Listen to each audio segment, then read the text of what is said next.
Hello students, welcome back to the channel. आज हम कर रहे हैं क्लास 9th का चैप्टर 1 नंबर सिस्टम्स एक्सरसाइज 1.5 का क्वेश्चन नंबर 1। और इसमें हमें फाइंड करना है, इनकी वैल्यूज़ फाइंड करनी है, सिंप्लीफाई करना है इनको। सो इसका फर्स्ट पार्ट है हमारे पास 64 रेज़ टू द पावर 1/2। ठीक है, तो इनको सिंप्लीफाई करना है। 64 को हम लिख सकते हैं 8 रेज़ टू द पावर 2, क्योंकि हमें पता है 8 8 जा 64 होता है। ठीक है, तो 64 को हम लिख सकते हैं 8 रेज़ टू द पावर 2 और इसकी पावर है 1/2। ठीक है, तो यहाँ पर एक रूल होता है हमारे पास एक्सपोनेंट का कि जब भी पावर की पावर होती है तो पावर्स मल्टीप्लाई होते हैं, मल्टीप्लाई हो जाते हैं। ठीक है, जैसे a raise to the power m और इसकी रेज़ टू द पावर है n, तो क्या हो जाएगा a raise to the power m into n। ठीक है, जब भी पावर की पावर होती है पावर्स मल्टीप्लाई हो जाते हैं। तो यहाँ पर 8 raise to the power 2 into 1/2। ठीक है, 2 से 2 कट जाएगा तो हमारे पास क्या बचा यहाँ पे 8। तो इसका आंसर आ गया हमारे पास 8।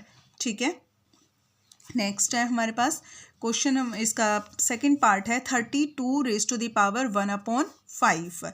तो 32 बेटा किसी भी नंबर का स्क्वायर नहीं होता है। ठीक है, इसको हम स्क्वायर के फॉर्म में नहीं लिख सकते, तो हम क्या करेंगे 32 का हम प्राइम फैक्टर्स निकाल लेंगे। प्राइम फैक्टर्स कैसे निकालते हैं, 32 के छोटे नंबर से हम स्टार्ट करते हैं, इसको 2 से स्टार्ट करते हैं। 2 से इसको हमें डिवाइड करना है। 2 1 जा 2, 3 रेज़ टू 1, 2 6 जा 12। फिर 2 से डिवाइड करेंगे, 2 8 जा 16। फिर 2 से डिवाइड करेंगे, 2 4 जा 8। फिर 2 से डिवाइड करेंगे, 2 2 जा 4 और फिर से 2 से डिवाइड करेंगे, 2 1 जा 2। तो यहाँ पर देखो 32 के जो प्राइम फैक्टर्स आए हैं, कितने टाइम्स 2 आया है, 1 2 3 4 5। ठीक है, 5 टाइम्स। तो यहाँ पर 32 को हम लिख सकते हैं 2 रेज़ टू द पावर 5।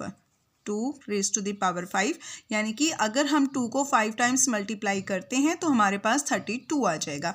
ठीक है, तो 32 को हमने लिख दिया 2 रेज़ टू द पावर 5 और इसकी पावर है 1/5। ठीक है, 2 raise to the power 5 raise to the power 1/5, 1/5। तो यहाँ पर पावर की पावर है, फिर से वही पावर की पावर है, तो पावर्स क्या हो जाएंगी, मल्टीप्लाई हो जाएंगी। 2 raise to the power 5 into 1/5, 5 से 5 कट जाएगा तो यहाँ पर आ गया 2 रेज़ टू द पावर 1, यानी कि 2 इसका आंसर। ठीक है, नेक्स्ट है हमारे पास 125 रेज़ टू द पावर 1/3। तो 125 होता है बेटा 5 का क्यूब। अगर किसी बच्चे को देखने से नहीं समझ में आता या याद नहीं आता तो अपना 125 के प्राइम फैक्टर्स कर सकते हैं। इसको हम किससे डिवाइड करेंगे, 5 से। 5 2 जा 10, 5 5 जा 25। फिर 5 से डिवाइड करेंगे, 5 5 जा 25, 5 1 जा 5, 1 2 3। ठीक है, 5 रेज़ टू द पावर 3, 5 को आप 3 टाइम्स मल्टीप्लाई करोगे तो हमारे पास 125 आ जाएगा। तो 125 को हम लिख सकते हैं 5 raise to the power 3 and raise to the power 1/3। ठीक है, 5 raise to the power 3 into 1/3, क्योंकि पावर की पावर होती है तो पावर्स मल्टीप्लाई हो जाते हैं।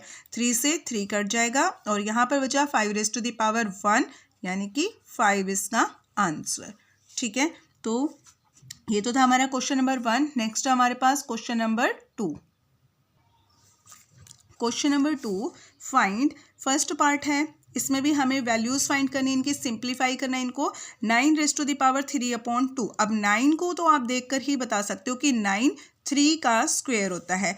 तो 9 को हम लिख सकते हैं 3 रेज़ टू द पावर 2। ठीक है, 3 को 2 टाइम्स मल्टीप्लाई करेंगे तो 9 आ जाएगा। 3 into 3 9 and raise to the power 3/2। Powers की पावर है तो पावर क्या हो जाएंगी, मल्टीप्लाई हो जाएंगी। बहुत बार कर चुके हैं ये वाले क्वेश्चंस, तो ये आपको ये रूल है ये याद हो गया होगा कि पावर की पावर होती हैं तो वो मल्टीप्लाई हो जाती हैं, पावर्स मल्टीप्लाई हो जाती हैं। ठीक है, 3 raise to the power 2 into 3/2, 2 से 2 कट जाएगा। 3 रेज़ टू द पावर 3 आ गया हमारे पास। 3 रेज़ टू द पावर 3 है बेटा, तो 3 को 3 टाइम्स मल्टीप्लाई कर देना आपने। 3 3 जा 9, 9 3 जा 27, तो इसका आंसर आ गया है 27। ठीक है, 3 को हमने 3 टाइम्स मल्टीप्लाई किया। 3 3 जा 9, 9 3 जा 27। नेक्स्ट इसका second part 32 raise to the power 2/5। तो 32 को जैसे हमने फर्स्ट वाले क्वेश्चन में किया था, 32 को प्राइम फैक्टर्स करे थे। तो क्या किया था हमने, 32 को प्राइम फैक्टर्स करे थे तो 2 रेज टू द पावर 5, यानी कि 2 को अगर आप 5 टाइम्स मल्टीप्लाई करोगे तो 32 आ जाएगा। ठीक है, 2 रेज टू द पावर 5 और raise to the power 2/5, powers की पावर्स मल्टीप्लाई हो जाएंगी। 2 raise to the power 5 into 2/5, 5 से 5 कट जाएगा, 2 रेज टू द पावर 2 और 2 रेज टू द पावर 2, 2 2 जा 4 इसका आंसर। ठीक है, नेक्स्ट है हमारे पास 16 रेज टू द पावर 3/4। अब 16 को भी आप देखकर बता सकते हो कि 16 जो है वो 4 का स्क्वायर होता है, 4 4 जा 16। ठीक है, या आप अगर 16 के प्राइम फैक्टर्स करोगे तो और भी आपके लिए इजी हो जाएगा। ठीक है, क्योंकि वहाँ पर जैसे अगर मान लीजिए आप 16 के करते हो प्राइम फैक्टर्स, 2 8 जा 16, 2 4 जा 8, 2 2 जा 4 एंड 2 1 जा 2। तो यहाँ पर 2 कितने टाइम्स है, 1 2 3 4, 4 टाइम्स है। तो यहाँ पर 16 को हम लिख सकते हैं 2 रेज टू द पावर 4, उससे हमारा क्वेश्चन और इजी हो जाएगा, 4 से 4 कट जाएगा। ठीक है, 2 रेज टू द पावर 4, 16 को हमने लिख दिया 2 रेज टू द पावर 4 और रेज टू द पावर 3/4। ठीक है, पावर्स की पावर्स मल्टीप्लाई हो जाएंगी, 2 raise to the power 4 into 3/4, 4 से 4 कट जाएगा, 2 रेज टू द पावर 3 आ गया। 2 रेज टू द पावर 3 का मतलब होता है 2 को हमें 3 टाइम्स मल्टीप्लाई करना है, 2 2 जा 4, 4 2 जा 8 इसका आंसर। ठीक है, नेक्स्ट है हमारे पास 125 रेज टू द पावर -1/3। तो 125 हमारा क्या होता है, 5 रेज टू द पावर 3। ठीक है, 125 को हम लिख सकते हैं 5 रेज टू द पावर 3। 5 को आप 3 टाइम्स मल्टीप्लाई करोगे तो आपके पास 125 आ जाएगा। हमने इसके फर्स्ट क्वेश्चन का जो थर्ड पार्ट था उसमें हमने इसके प्राइम फैक्टर्स करे हैं अभी। ठीक है, तो वहाँ से आप इसको देख सकते हो। 125 के प्राइम फैक्टर्स करोगे 5 रेज टू द पावर 3 आ जाएगा। उसके बाद है -1/3। ठीक है, पावर्स की पावर्स मल्टीप्लाई हो जाएंगी, 5 raise to the power 3 into -1/3, 3 से 3 कट जाएगा और हमारे पास आ गया 5 रेज टू द पावर -1। अब यहाँ पर पावर हमारी क्या है, नेगेटिव है। पावर्स को नेगेटिव से पॉजिटिव बनाने के लिए क्या करेंगे, हम इसका रेसिप्रोकल कर देंगे, 5 का रेसिप्रोकल कर देंगे 1/5। ठीक है, 1/5 इसका आंसर। जब भी हमारे पास पावर नेगेटिव होती है तो जब हम उसका रेसिप्रोकल करते हैं तो पावर हमारी पॉजिटिव हो जाती है। ठीक है, तो 1/5 इसका आंसर आ गया है। नेक्स्ट हमारे पास क्वेश्चन नंबर 3, सिंप्लीफाई करना है इसको। तो यहाँ पर इसका फर्स्ट पार्ट है 2 raise to the power 2/3 into, ये जो डॉट है ये इंटू का साइन है, मल्टीप्लाई का साइन है, 2 raise to the power 2/3 into 2 raise to the power 1/5। तो यहाँ पर हमारा एक रूल यूज़ होगा। क्या रूल यूज़ होगा, देखो यहाँ पर भी हमारा बेस क्या है, 2 है, यहाँ पर भी हमारा बेस 2 है। जब भी हमारे बेस सेम होते हैं और वो मल्टीप्लाई हो रहे होते हैं तो पावर्स ऐड हो जाएंगी। जैसे इसका रूल क्या हो जाएगा, A raise to the power m into A raise to the power n is equal to A raise to the power m plus n। ठीक है, ये इसका रूल हो जाएगा यहाँ पर। ठीक है, ठीक है, तो यहाँ पर बेस सेम है और मल्टीप्लाई हो रहे हैं तो इनकी पावर्स ऐड हो जाएंगी। तो यहाँ पर हम लिखेंगे 2 raise to the power 2/3 plus 1/5। ठीक है, तो यहाँ पर 2, 3 और 5 का हम एलसीएम लेंगे तो क्या आ जाएगा, 15। 3 और 5 का आप एलसीएम लोगे तो 3 5 जा 15। 3 से हम 15 को डिवाइड करेंगे, 3 5 जा 15, आंसर क्या आया 5। और 5 से आपने 2 को मल्टीप्लाई कर देना है, 5 2 जा 10 प्लस 5 से 15 को डिवाइड करेंगे, 5 3 जा 15 एंड 3 1 जा 3। ठीक है, नीचे वाले नंबर से हम एलसीएम को डिवाइड करते हैं, जो आंसर आता है उसको हम ऊपर वाले नंबर से मल्टीप्लाई करते हैं। ठीक है, ये ध्यान रखना आप। 2 raise to the power 10 plus 3 13, 13/15 इसका आंसर। ठीक है, नेक्स्ट है हमारे पास second part 1/3 raise to the power 3 raise to the power 7। यहाँ पर ये पावर, ठीक है, 3 रेज टू द पावर 3 है बेटा ये। ठीक है, तो यहाँ पे देखो बेटा हमारी जो पावर है वो नीचे है, अपॉन में है। अगर मैंने आपको बताया था अभी ऊपर यहाँ इस वाले क्वेश्चन में कि जब हमारी पावर नेगेटिव होती है तो उसका अगर हम रेसिप्रोकल कर देते हैं तो हमारी जो पावर है वो पॉजिटिव हो जाती है। तो यहाँ पर हमारी पावर अपॉन में है, नीचे है। इस पावर को अगर हम ऊपर लेकर जाएंगे तो वो नेगेटिव हो जाएगी। ठीक है, अभी यहाँ पर 3⁻³ है। तो अगर इस पावर 1/3 का अगर हम रेसिप्रोकल करते हैं, 1/3 का रेसिप्रोकल क्या होगा, 3/1 होगा।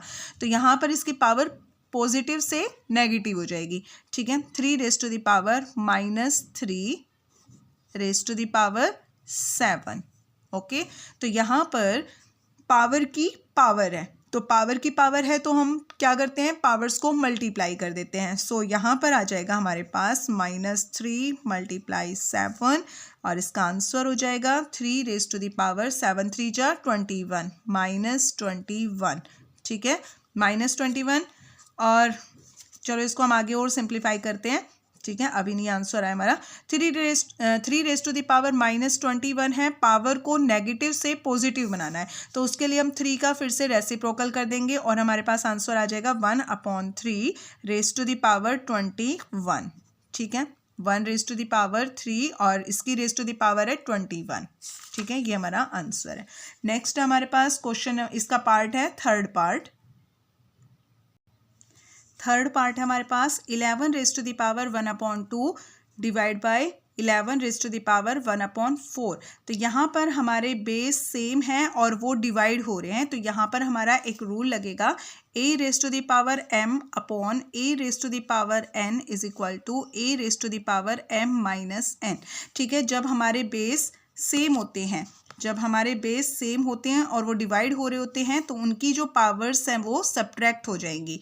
ठीक है, तो यहाँ पर यही वाला रूल लगेगा। 11 बेस सेम है और पावर्स क्या हो जाएंगी, सब्ट्रैक्ट हो जाएंगी। तो यहाँ पर हम लिखेंगे 11⁻1/2 - 1/4। ठीक है, 11⁻2 और 4 का एलसीएम लेंगे बेटा तो हमारे पास क्या आ जाएगा, 4 आ जाएगा।